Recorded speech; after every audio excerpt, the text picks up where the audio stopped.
Mass ஹீரோக்கு ஒரு 5 நாள் போதும்.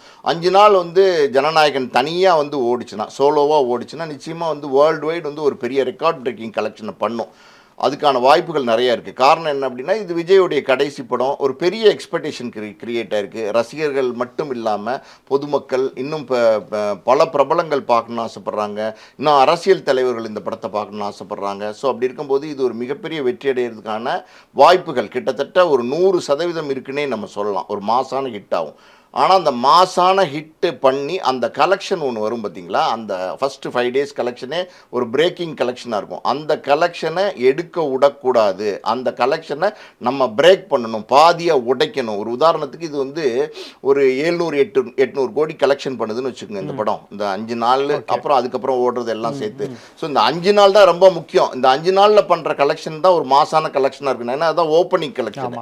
ஸோ அந்த கலெக்ஷனை நீங்க வந்து 800 கோடி கலெக்ட் பண்ணுதுன்னு வச்சுக்கோங்க.